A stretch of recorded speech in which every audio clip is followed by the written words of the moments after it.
नमस्ते बच्चों, हम आज आपको पद परिचय बताने जा रहे हैं।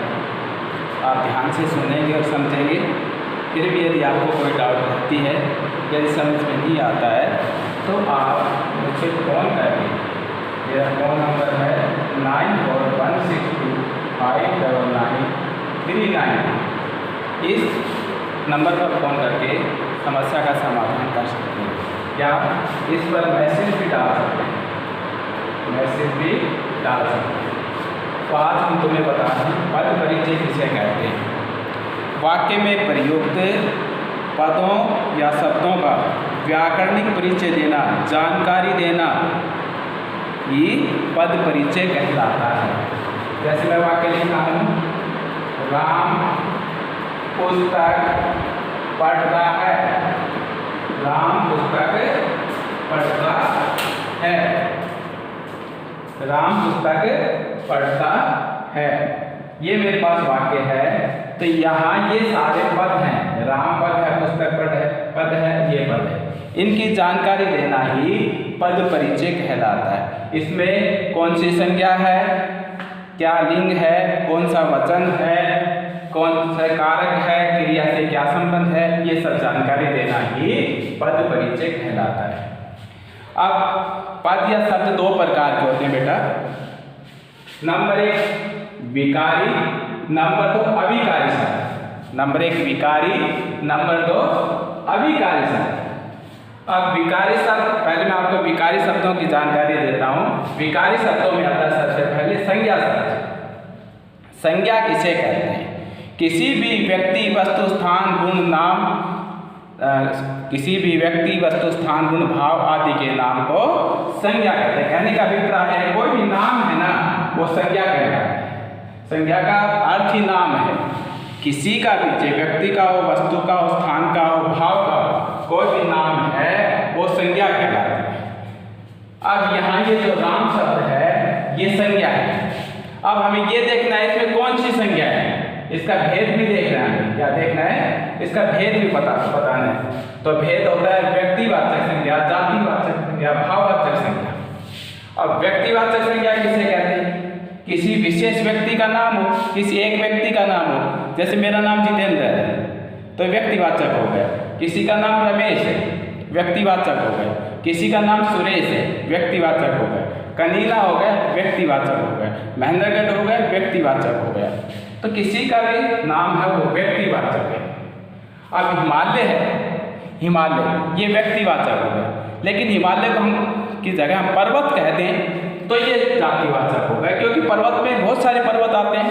तो जातिवाचक जहाँ समूह होता है, समूह में जो आते हैं उसे जातिवाचक कहते हैं। जैसे मैंने तुम्हें बताया था मानव, मानव में बहुत सारे मनुष्य, मैं भी, तुम भी, वो, अन्य सब आते हैं।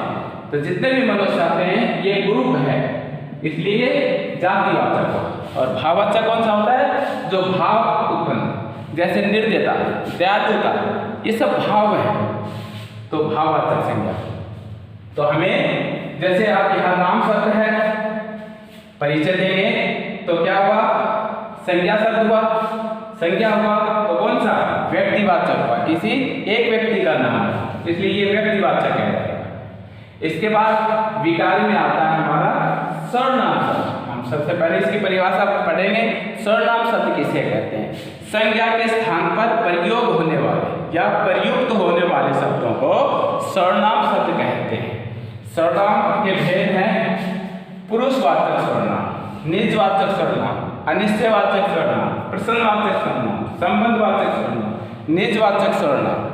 तो सबसे पहले हम पढ़ेंगे पुरुषवाचक सर्वनाम। सबसे पहले क्या पढ़ेंगे? पुरुषवाचक सर्वनाम। पुरुषवाचक सर्वनाम कौन से होते हैं? जो पुरुष की जानकारी देते हैं। मैं हूँ, तुम हो, वे हैं, यानी कि वक्ता, श्रोता। और वक्ता श्रोता जिसकी बातें करें वो सारे पुरुषवाचक होते हैं। पुरुषवाचक होते हैं। पुरुषवाचक में 3 भेद कर सकते हैं हम। प्रथम पुरुष, मध्यम उत्तम पुरुष। उत्तम में होगा मैं, हम, शब्दों से जो रूप बनेंगे वो उत्तम पुरुष हो गया, और तू तुम से जो रूप बनेंगे वो मध्यम पुरुष, और हम थर्ड पर्सन की कोई बात करेंगे, अन्य पुरुष की बात करेंगे, वह, वे, राम, अशोक, महेश, किसी दूसरे या थर्ड पर्सन की बात करें किसी की, वो हो गए अन्य पुरुष। क्या हो गया? अन्य पुरुष। वो हो गए अन्य पुरुष। अब उसके बाद आता है हमारा निश्चयवाचक सर्वनाम। वे सर्वनाम जो किसी व्यक्ति, वस्तु, घटना का बोध कराते हैं। किसका बोध कराते हैं? वे सर्वनाम जो किसी व्यक्ति की, वस्तु की, घटना आदि का बोध कराते हैं। ठीक है, जैसे हम कई बार कह देते हैं वह लेकर आओ। क्या लेकर आओ?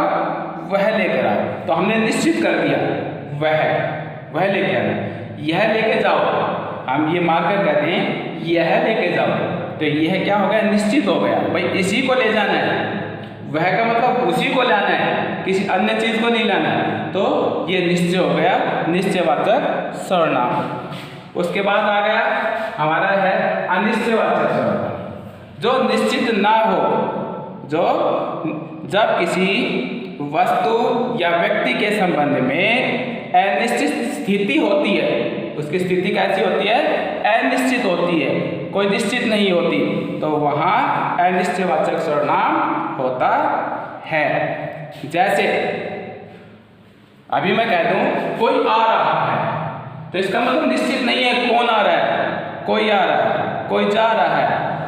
कुछ खाकर जाओ, तो कुछ का मतलब निश्चित नहीं है। रोटी खानी है, फल खाना है, बिस्किट खाना है, ये निश्चित नहीं है। ये सब क्या है? अनिश्चयवाचक सर्वनाम। क्या है? अनिश्चयवाचक सर्वनाम। और प्रश्नवाचक सर्वनाम तो सबसे ईजी है। वाक्य में प्रश्न हो, क्वेश्चन किया जाए, वहाँ प्रश्नवाचक सर्वनाम होता है। जो सर्वनाम किसी व्यक्ति, प्राणी, वस्तु या घटना आदि के बारे में प्रश्न का बोध कराते हैं, उसे प्रश्नवाचक कहते हैं। जैसे मेरे साथ कौन खेलेगा, मेरे साथ कौन पढ़ेगा, उसके साथ कौन जाएगा,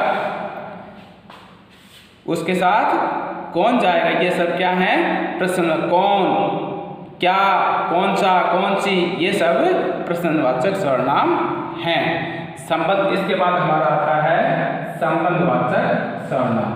क्या आता है? संबंधवाचक सर्वनाम। जो संज्ञा सर्वनाम जब प्रधान तथा आश्रित उपवाक्यों को जोड़ने का काम करते हैं, प्रधान वाक्य और आश्रित उपवाक्यों को जोड़ने का, संबंध स्थापित करने का काम करते हैं, उन्हें संबंधवाचक सर्वनाम कहते हैं। मैंने तुम्हें बताया था जैसी करनी वैसी भरनी, जैसी वैसी को जोड़ रहा है।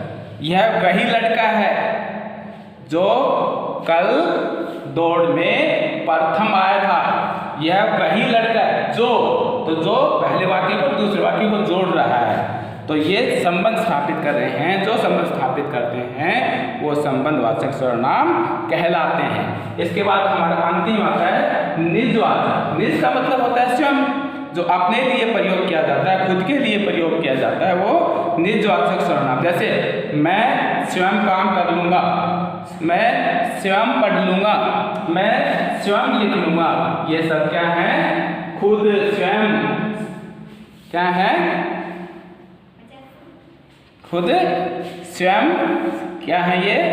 निजवाचक सर्वनाम। इसके बाद लिंग क्या है? किसी भी संज्ञा सर्वनाम का लिंग बताना बहुत आसान है। क्रिया को देखेंगे, वो पुल्लिंग है तो पुरुष जाति का बोध कराता है, पुल्लिंग है स्त्री जाति का बोध कराता है, स्त्रीलिंग है। फिर उसके बाद वचन है, वचन उसमें पता चलता है, एक है तो एक वचन, एक से अधिक है तो बहुवचन।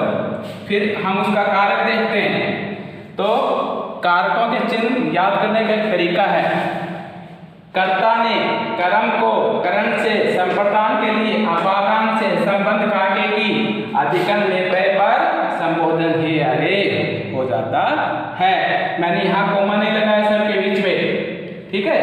तो यहाँ आज हम इतना ही पढ़ेंगे और कल हम पढ़ेंगे अभिकारी सब।